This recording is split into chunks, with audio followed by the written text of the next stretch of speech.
At first blush, the 2015 Chrysler Town & Country seems like it should be the class of the minivan segment. Even the base Town & Country Touring comes standard with a remarkable range of features, including a rear DVD entertainment system, while higher end models have enough goodies to rival those of luxury sedans. Although 2015 could be the current Town & Country's final year of production, the venerable Chrysler still checks off most of the boxes for minivan shoppers. It's natural to wonder why this van doesn't get more respect. So, let's go ahead and check out this 2015 Chrysler Town & Country.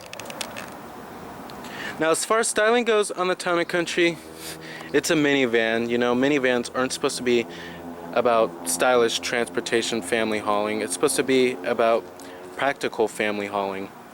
But as far as styling goes, I think the Town & Country is a very classy minivan compared to some other minivans like the Toyota Sienna and the Dodge Grand Caravan, which the Town & Country is also based off of.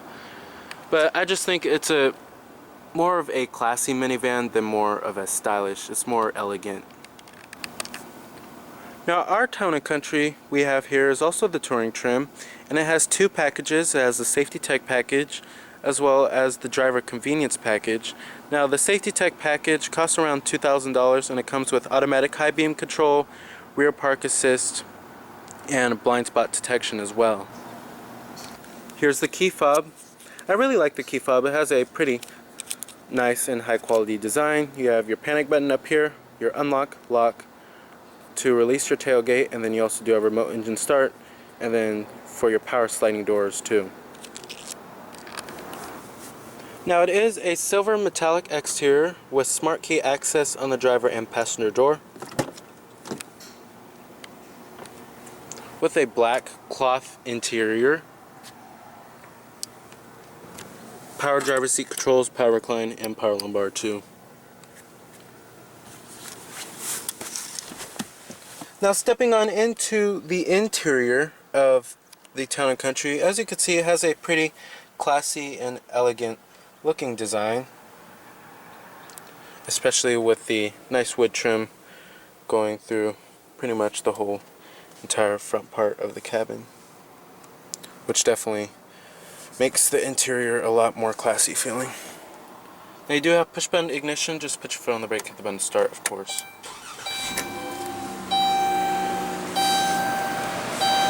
And what you're hearing is that 3.6 liter Pentastar V6. Coming to your transmission, you have a 6-speed automatic, pretty standard stuff here. Manual shiftability too. And putting the vehicle into reverse displays your rear view camera with guidance lines. And you do have rear parking sensors as well. And it lets you know up there that an object has been detected in the rear. And let's go ahead and turn on the lights and the hazards as well. Driver and passenger window are fully automatic in the Town & Country. And let's go ahead and pop the hood and check out the engine bay. Heated exterior mirrors with blind spot monitoring.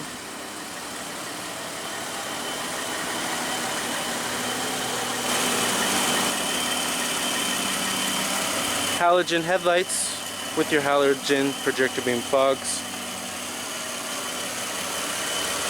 Pretty nice, classy looking front grille.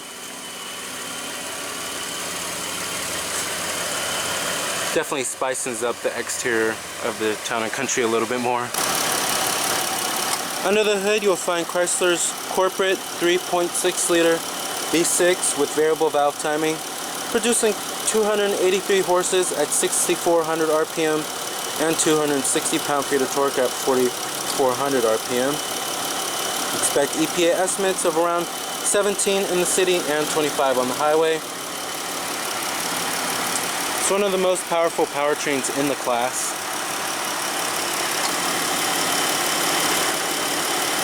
It's a pretty smooth powertrain.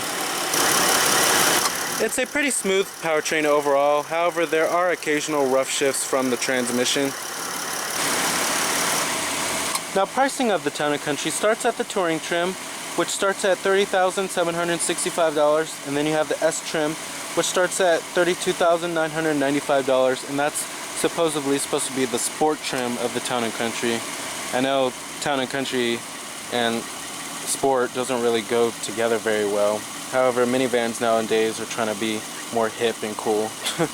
And then you have the Touring L, which starts at $34,465, and then you have the Limited, which starts at $41,995. Now, competitors of the Town & Country are its long-term rivals, the Honda Odyssey and the Toyota Sienna and the Nissan Quest. However, this is a very dying segment mainly because of one reason, and that's because of crossovers.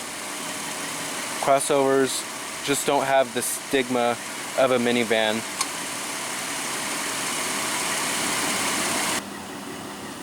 Coming to the rear, you have LED tail lamps, your rear backup camera, and a rear window wiper with a rear window defroster.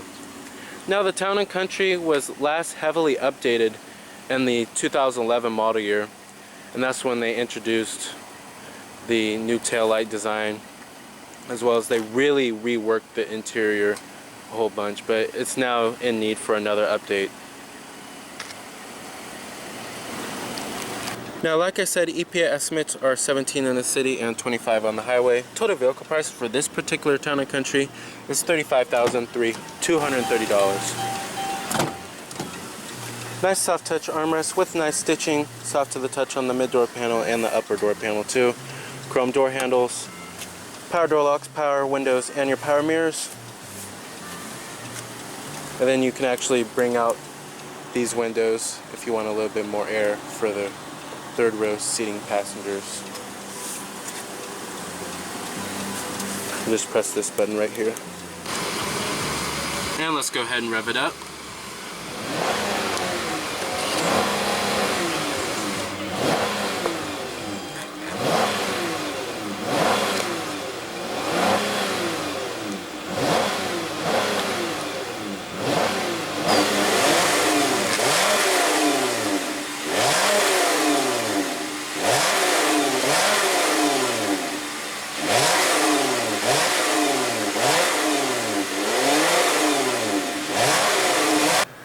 This minivan actually has some guts to it. Now, build and materials in this car, it's pretty average for the class, but thank God they did update this in 2011, because before that it was just horrid. But however, there are more soft touch materials when they updated this vehicle in 2011. However, up here it's a hard plastic, but it has a okay graining to it, I have to say. But I think the worst part about it is the build quality. The build quality is pretty shoddy inside of this car. There are kind of lots of gaps. I remember renting this car once, and I remember there was a lot of gaps in the panels and everything. As far as build quality goes, it's not up to par with its Japanese competitors, but materials are okay for the class. Now, as far as the ride goes inside of this vehicle, it doesn't ride as well as its competitors, and you would expect for the luxury minivan of the class to ride the best and ride the most comfortably, but that's not the case here. Now, as far as visibility goes, it's actually pretty good. It doesn't have a sloping roof line in the back, and I know that the Honda Odyssey, its visibility is a little bit compromised in the back. Compared to this vehicle, the Chrysler Town & Country's visibility is a little bit better.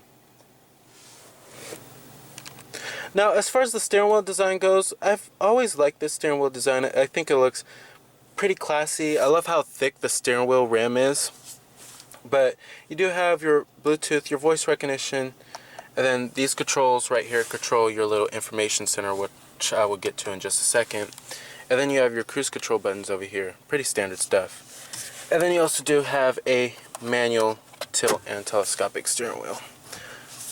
It has an okay range of adjustment, not the best though. I actually found it kind of hard to find a comfortable driving position. It's just a little bit confining in here. I found the Toyota Sienna and the Honda Odyssey's driving position to be a lot more comfortable. And it's very important that you're comfortable, especially on a long road trip in this car. You really need to be comfortable in this car. Now, coming to the center stack controls here, pretty standard stuff here. You have your heated seats, heated steering wheel, dual zone automatic climate control, and then your rear window defroster button, front window defroster,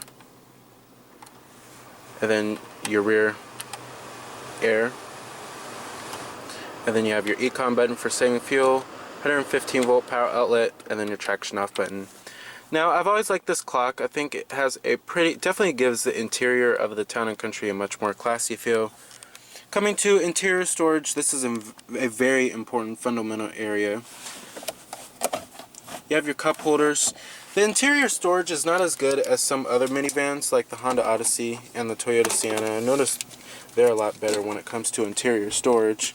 But you do have more cup holders right here, cup holders right here, and this actually slides forward and aft if you want to have some rear cup holders for the second row passenger seats. And then when you slide this back, you actually get your center console here.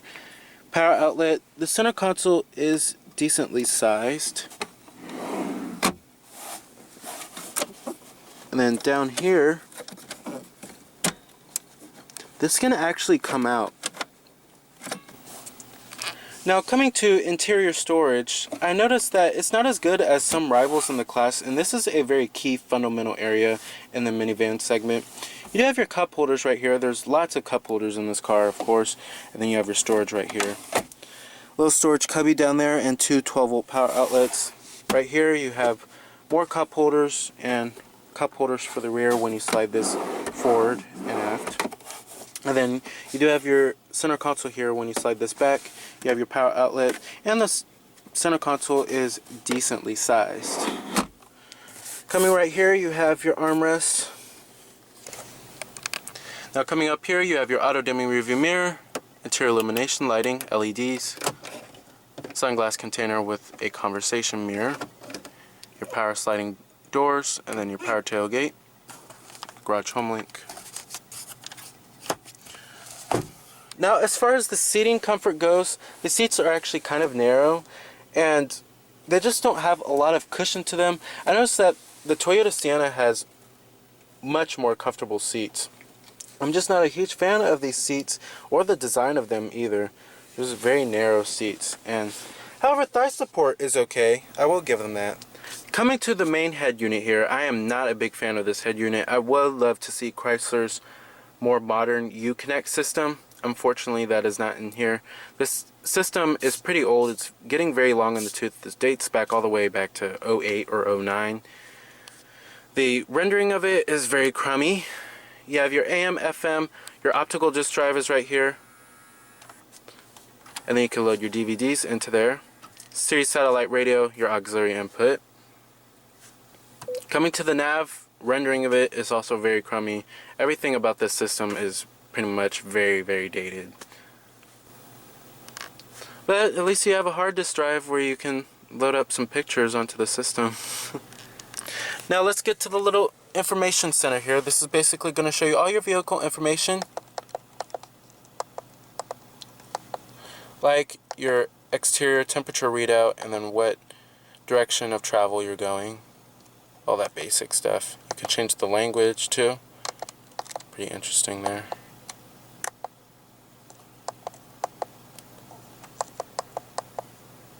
You have your trim info, your vehicle speed as well, tire pressure monitoring, all that good stuff. Coolant temp, oil temperature, oil pressure, engine hours, all that good stuff. Alright, and let's go ahead and shut down the Town and Country. Let's go ahead and check out the rest of the vehicle, including the cargo capacity as well as the rear seat passenger space. Now, like I said, you do have power sliding doors. Press the button twice to open it up, close it. And one neat little nifty feature on the Town and Country is you have the stow and go system. And basically, you can put storage in here.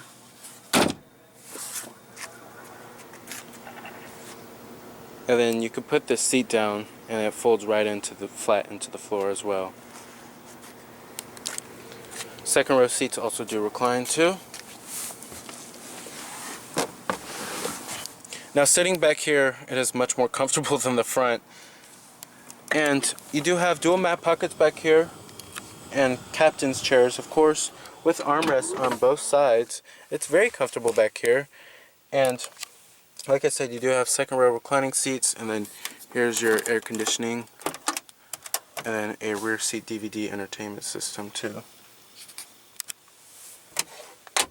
And one nifty little cool feature is that this actually lights up at nighttime.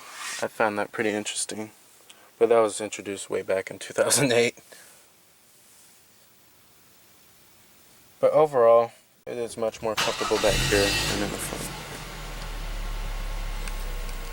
Now sitting back here in the third row, compared to a large crossover SUV or a full-size traditional SUV, this is why people buy minivans mainly, is because it is just much more roomier inside.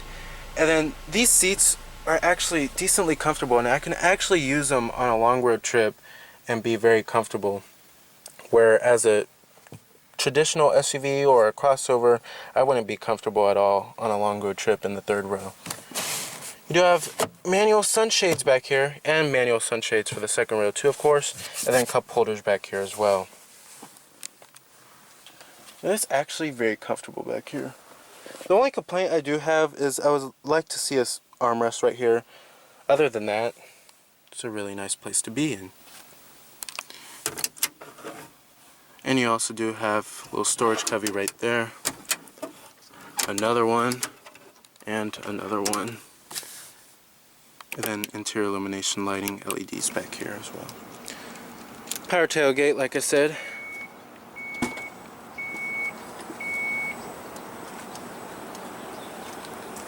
Cargo capacity is pretty average for the class. And of course, all of the rear seats do fold down to maximize cargo room. You also do have a little nifty flashlight back here, which Chrysler gives you for free. Pretty interesting.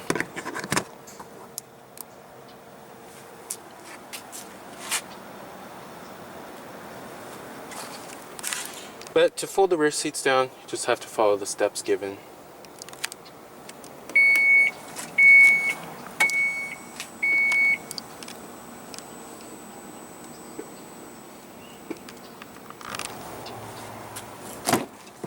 Full manual passenger seat.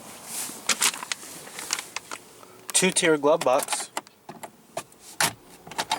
And then right there is where you will find your USB port. Very interesting place. Kind of reminds me of how Mercedes does, or did.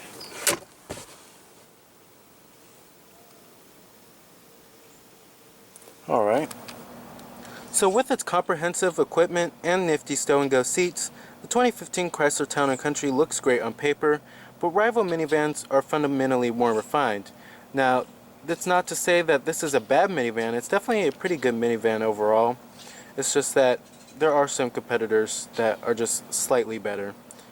However, it does hurt that you can't even get 8 passengers in this minivan, and 7 passengers are the maximum number of seats you can get in this minivan.